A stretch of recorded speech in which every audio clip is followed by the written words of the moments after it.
Hi, I'm Corey. Welcome to Creating with Scraps. First, a very heartfelt and sincere thank you to everyone who so kindly offered condolences and prayers and blessings for my husband and my family and I. We appreciate it. Also, I appreciate the feedback that you guys gave me about what you wanted to see next. And hands down, One Sheet Wonders were the favorite choice. And I've got some ideas on how, but other people wanted to see the Gentleman's Journal and to fill her up February so that we could do a mass make March. And I've got an idea of how to incorporate some of those One Sheet Wonders into some of those journals. So that's coming up hopefully very soon. But another thing that was said, and some by private message and some on the last video, was that sometimes when people are going through a rough time, it's hard for them to create. They want to sit down, they want to make something, but they need something that doesn't require a lot of thought or a lot of precision or a lot of effort, I guess. They just want to sit down and kind of be mindless, for want of a better word. And so I thought about that and I thought, I have an idea. Now, I do have a video combating creative slump. So if it's a creative slump thing, then I do have that 5 surefire strategies, and people have said they found those helpful. So if that's what you're going through, I'll try to remember to link that video. But here's something I came up with when you just want to make, but it doesn't necessarily require a lot of thought. And here is what I thought I would do. I had run across, I was putting some things away, and I had run across a couple, well, these. I had run across 2 packages of Tim Holtz Ideology Layers and the Ephemera pack.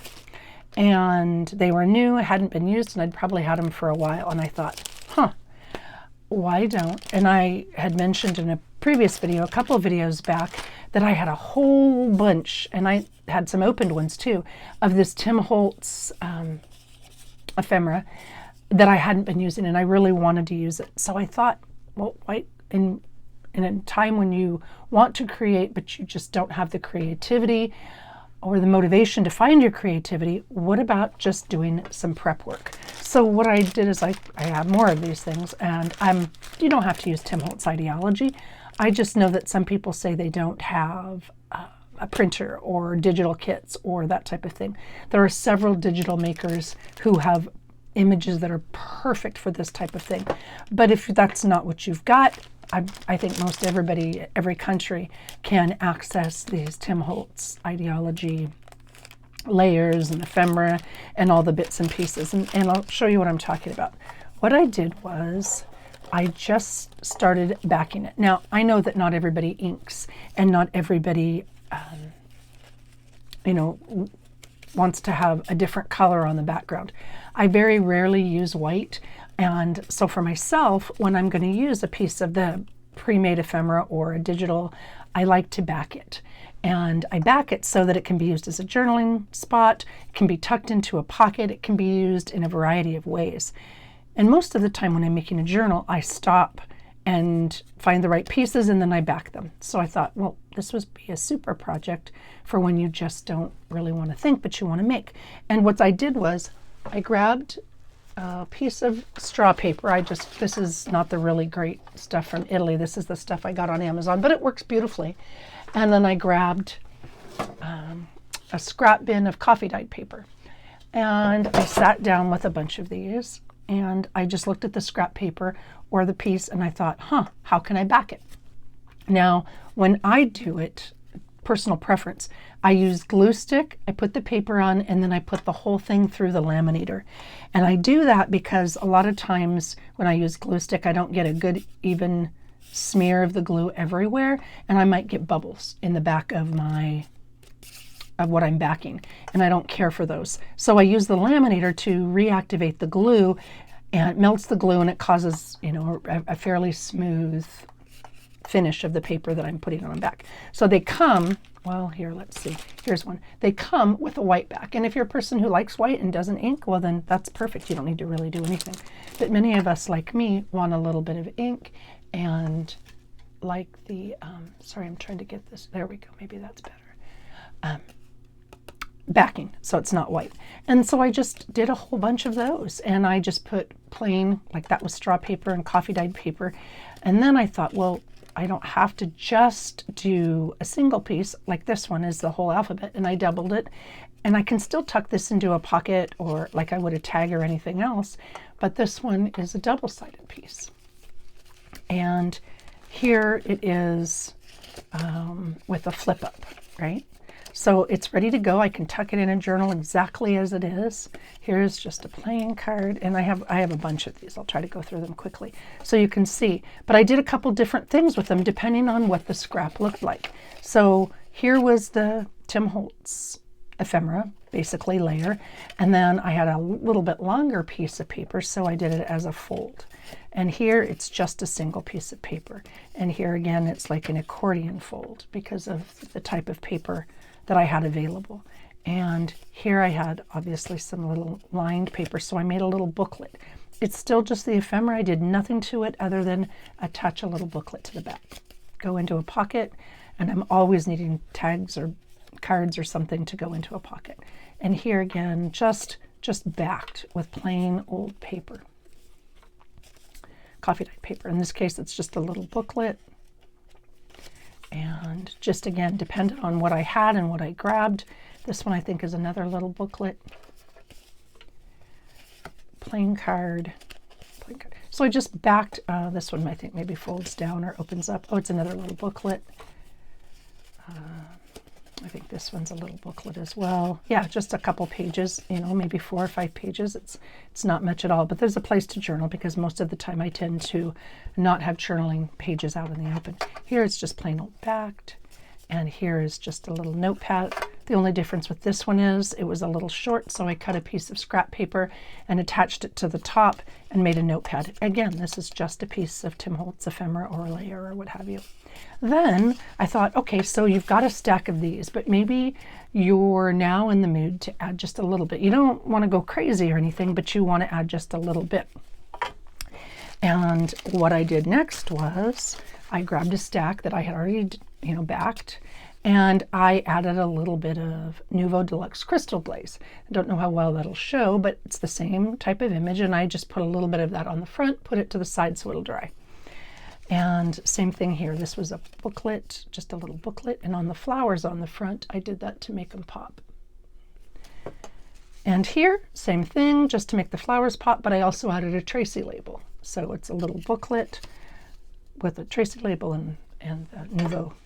And here again, just a little, I think this one's a fold-out type booklet, accordion style, and I just added a little bit of the Nuvo to the top of the flowers to make it pop out a little bit more. And to kick it up just a little bit more, I used a scrap to make a notepad to hold it in place. I added the Nuvo, and I added a piece of the faux vintage cello tape, you know, the ones we make, just regular office tape, and you add alcohol ink and let it dry. I just added a little bit of that. Now this image had a piece of, it was like superimposed an image of a piece of tape. And so I just used an actual real piece of tape. And same thing, it's backed. This time it was a library card, you know, the card to check out it the way they used to do it. And I added a flat sticker. And that's the only thing I did differently. I backed it, same image on the front, or the layers on the front, the ephemera piece, and I added just a sticker, just to kick it up a little bit. And so if your creativity is just wanting to take a little bit of a jump, there you go. Same thing here, just one of the clear stickers and a Tracy label. But again, I just grabbed a stack that I'd already backed and did that.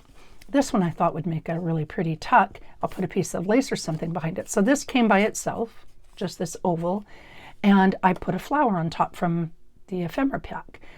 And I put Seth Apter Vintage Beeswax embossing powder on it.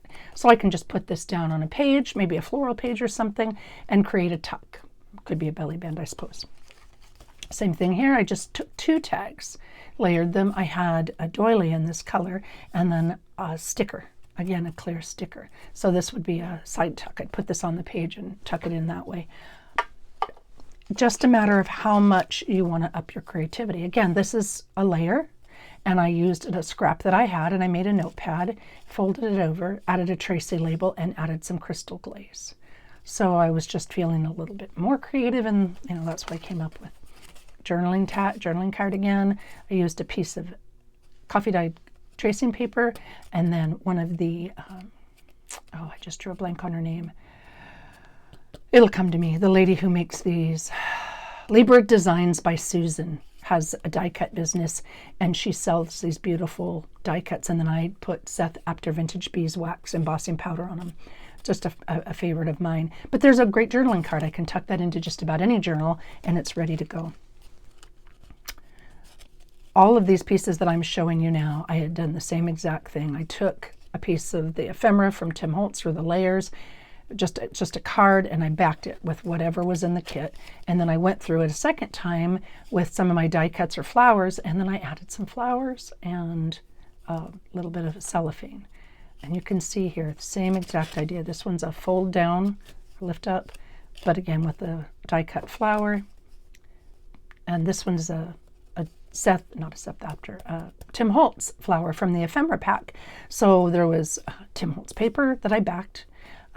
This was in the layers, and then this was in the ephemera bit, and I just combined the three. So just kind of added a little bit more.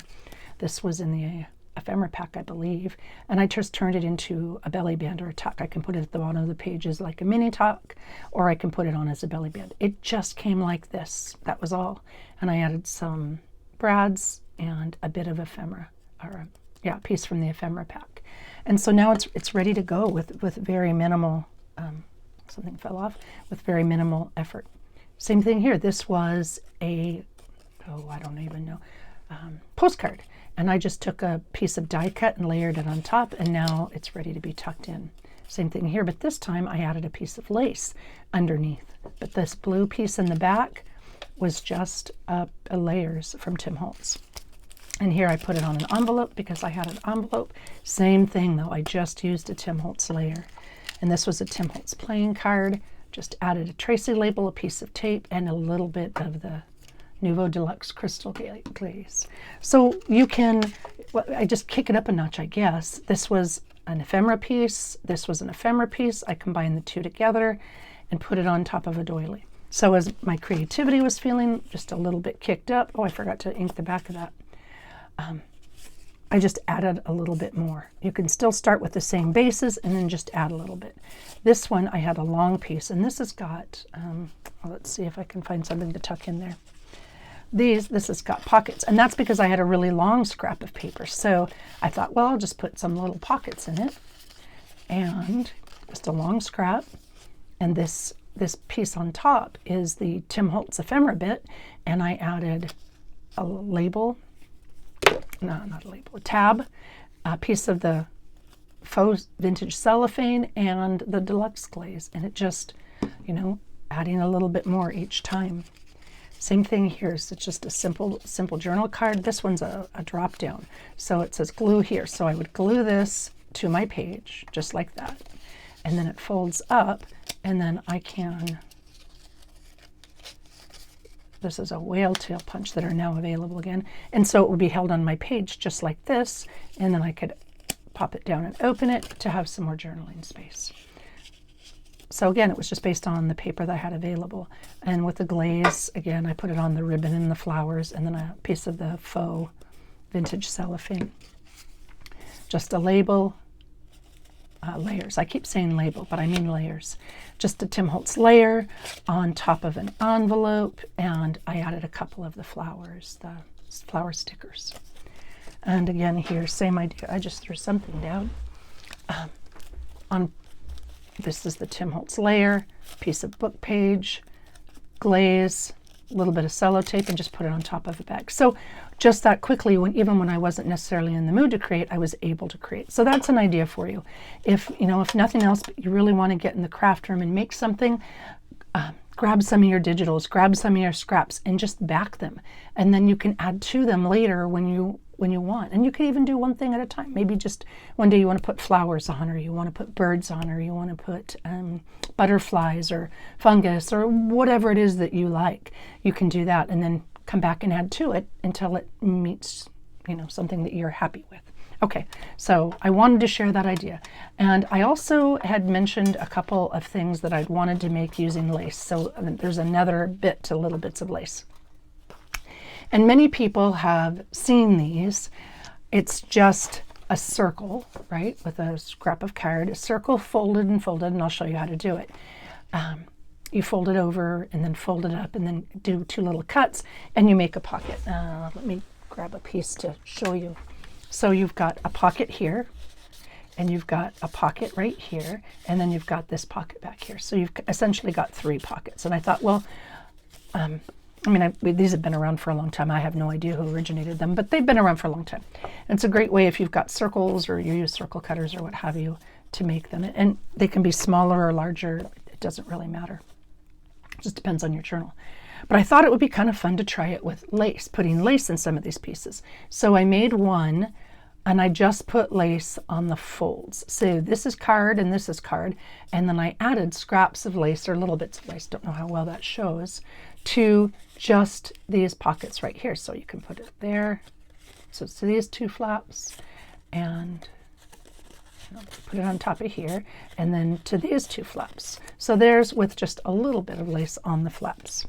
So no lace, little bit of lace, and then I switched it up. Instead of putting the lace on the flaps that fold over, I put the lace on the back piece before you fold it, on just those 2 back pieces. So you still have the same amount of pockets. You can still tuck 3 different spots, but you have lace on the very back. And then I tried it on the whole thing, and I thought that turned out so pretty. Now, granted, it is a little thick, partially because this is a little bit thicker lace. It's not a super flat lace, but partially because I wanted it on cardstock to be sturdy.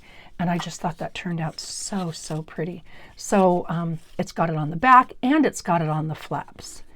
And just kind of an option. And the way you make those, and I know most of you probably know, but just in case somebody doesn't, I'll do it really quick because it's a super quick project. Let me move that back a bit. All right, so you've got a piece of paper. I find that it works best with cardstock, thinner cardstock, and double-sided paper, but you can ink it or spray it or whatever if you want to use single-sided.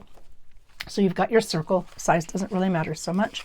And then you're going to fold in the edges. Now, you don't have to score it. You can, but the goal here is to make it both sides straight, and you want the points to be about the same. They don't have to be perfect, but you do want them to end at about the same spot.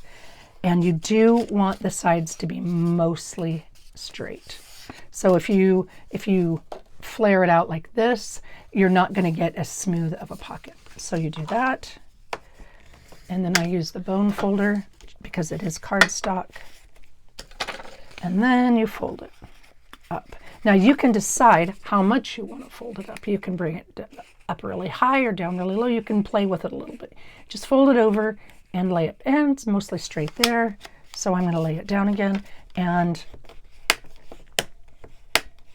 use the bone folder because again, it's cardstock and it's thick. Then you open this up and you've got your front pocket that's a little bit shorter and your back pocket that's taller, and then you want to make a cut on the right flap and the left flap.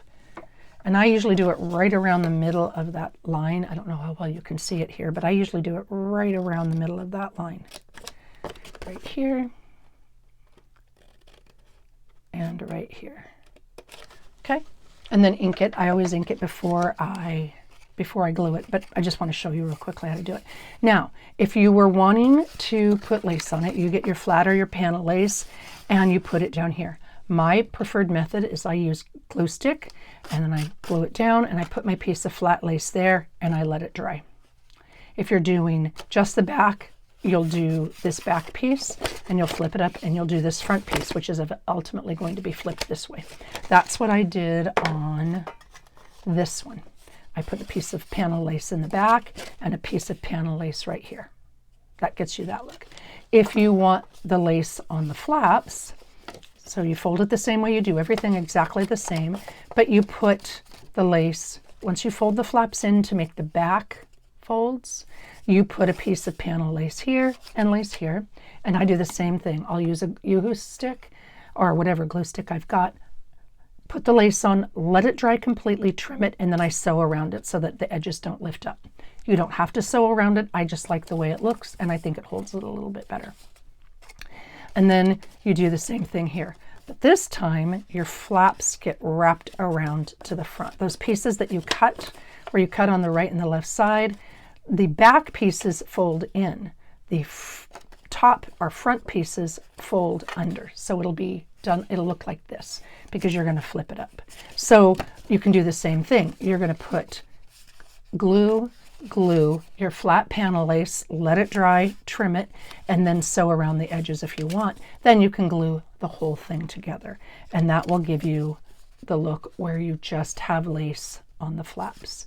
Or you can do it like you did here and glue panel lace, fold these in, glue panel lace, flip this, glue panel lace, flip panel lace, let it all dry, and then you can, I sew each piece individually. So I would sew all the way around the panel lace in the back, and then I would sew all the way around the panel lace on one flap and all the way around the panel lace on the other flap. Because remember, the lace isn't going to be on the same side. So I wouldn't lay the lace right here because this side's going to be folded in. You want the lace on what is essentially the back. So if I were to number it 1 and 2, you want lace on 1 but not 2, and you want lace on 3, and then fold these in, and then you want lace on those panels, flip it up, and lace on those panels, and that gives you, let's see if you can see it there, that gives you this look. And it's a little chunky, but it's, you know, really pretty too. So that is how you do that, and then just glue those down. Okay, so that was one idea for more little bits of lace. Here was another one. I like to do and this is one of the ones I made with the Tim Holtz when I was playing with the layers. So I had a piece of Tim Holtz little bits, right, from the ephemera pack, and I had a scrap of cardstock. So I just folded the cardstock over. Let's see, do I have a piece here? Yeah, I just took a piece of cardstock and folded it over, right? Then I took a piece of the strip lace and I did the same thing. I just glued it down the middle with Yoo-Hoo. I let it dry, and then I sewed the edges. If you look on the back, I sewed it just because it holds it nice and flat. Then fold this in half, and you can trim it or not. It's up to you. Fold it in half, and then you can decorate both sides. Now, I chose to use a magnet because I wanted to hold this on the top of a page. So if this is my, I've got paper here somewhere. So if this is my journal, I wanted this to be a flip for both sides. And then I can put a journal card. Well, this is in my book because the magnets are strong. I can put a journal card or something like that underneath it. So this is the page in my book, and then I've got it two-sided. I'll put a magnet here and here. So you can see there I put magnet, and then I just put a piece of paper over the magnet. And then I decorated the front and the back. Something you can do if you've got long strips like this, just set it up where you ink it and you put lace on it if you want lace, or tracing paper or what have you. And then when you're ready to decorate or you're feeling up to it, you add your little ephemera pieces, whatever they may be. Tracy labels, images, tags, whatever you've got, whatever you're in the mood to do. So that is how you make those. And I was going to show you, I just use, see, like this one. This one was, it's got a stain on it. This is what I mean by flat lace or panel lace. This was probably a table runner or something along the dresser scarf. And it's fairly thin. It's got a thin profile. You can use thicker, of course, but it just comes in really handy. It's really easy to use. Another one that I really like to do, I do these with my kids at school. These corner tucks or corner pieces, you know, you can put them on the edge of your page. I do it so that they don't fold the corners back in their books, but they make great bookmarks, and they are so easy. I think I glued this one down, but maybe I didn't. I usually do because, oh no, I didn't. Oh, maybe I did. Yeah, I did. I did glue it down, but oh no, I didn't. Okay, good. I'll show you. They're so easy to make. And okay, they're a lot easier to make than they are to unfold. Maybe I just used the wrong side. Okay, we'll just go like this. You get a strip. And I often use 2 inches wide. This one happens to be 2 inches, but you don't have to do it 2 inches. You can do 2.5. You can do 3. You can do 1.5. It really doesn't matter. And I honestly don't know if it matters if you start at the right or the left. I always start at the top, and I turn it sideways. So this is going to be the top, but I turn it sideways, and then I fold it. Let's see, maybe I should zoom in a little bit. Let's try that. All right, top, fold it up, and line up take the top right or left corner and line it up with the opposite edge, just like I did there. All right. Then you fold this piece directly over. So I'm going to fold this piece. Now you can score it if you want to, but this is just a piece of dyed copy paper. It's really thin. I don't need to score it. I use this as my guideline and I fold it over. All right. So to reiterate, this is what it'll look like if you were to unfold it. Up and over. Okay, so I've got 2 folds at this point. You can use your bone folder, but you don't have to. And if it's not perfectly straight, this is a great time to line it all up. Okay, push down. All right, so I've got my 2 folds. Now I'm going to flip it the opposite way. So before I was working front to front, now I'm going to flip it over and I am going to, I've got my triangle, kind of like those little footballs we made when we were kids. It's a similar idea. I'm going to take this corner, it's got the angle here, I'm going to take this, flip it over, take this corner and match it up to the top. Match it up to the top. So I've still got an angle, a triangle basically, on this point. I flipped it up to the top and then I'm going to flip it one more time. So basically I've got 4 folds at this point. Okay, I've got 4 folds. Now I never measure these in advance. I trim it off. Once I've got 4 folds, I will trim at the point of the top corner. So you can see here, I've got this little gully in the middle, and that's what I want. I'm going to trim at that corner, whatever that measurement mark is. And I can even mark it with my pencil so I can see. All right, and then I'll trim it off right there. Okay, so it looks like this now, and then I've just got 1 more fold. Now I fold it over like this, and I do that, and you can say, oh no, it's smaller. Well, I want it to be smaller. I fold it over like that because then I know where the fold is supposed to go. Then I lift it up and open it. And if I opened it all the way, well, you can see here, let's open it all the way. Opened all the way. This is what it looks like. Don't know how well you can see that. So fold, fold, fold, fold. Oh, I did that wrong, didn't I? Let's try this again. Okay. Okay, here we go. So fold 1, fold 2, fold 3. And if you need to straighten it out a little bit or something's cattywampus, this is a great time to do it. Fold 4. And then I take this piece and I open up that center and I tuck it in. Now you can trim that corner off if you want to. You don't have to, but you can because it will fit in. It will tuck all the way in. And roll it down. There we go. Just like that. And that is how you make a book corner, right? And they do lay flat on your book page. I generally tend to glue it. So I would glue this piece right here, and I glue in my flap right here so it doesn't come undone. But you don't have to. You can leave it just like that. And that's what it looks like. Now on this one, I put lace on both the front and the back. And I don't think I glued this in because I wanted to be able to take it apart and show you, I think. Well, maybe I did. I don't remember if I glued it or not, honestly. I thought I didn't so that I could take it apart to show you, but I could be wrong. Okay, I must have glued it. Darn it. All right, well here, I can take this one apart and show you. I'm going to put, you can make it this way in advance. So I'm going to put just a little mark here and a little mark here because those are the pages or pieces that I want a piece of lace sewn onto. And I didn't glue it so I can take it apart. All right, taking the whole thing apart again, right? It's just folded. You can see this triangle and this triangle would get a piece of lace. So I do the same thing. Get my Yoo-Hoo, put glue, put a piece of a triangle, wait till it's dry so I don't gum up my machine, sew. And then I fold it exactly the way I had it folded before. And I tuck it in.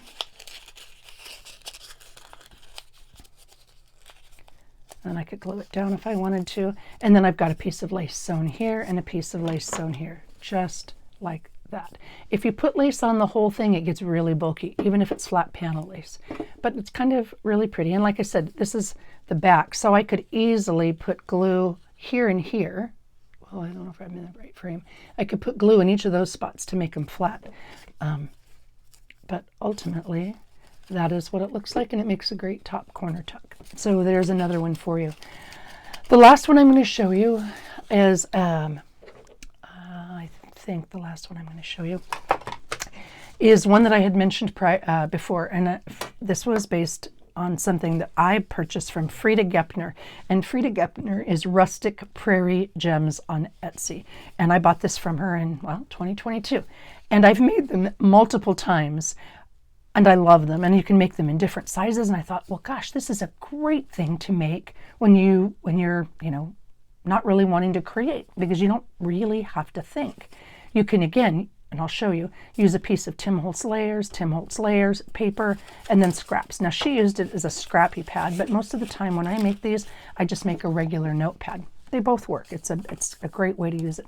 And she had some ribbon or string or something on here. But I'll show you what I'm talking about. And all of these are made with just some of the Tim Holtz layers.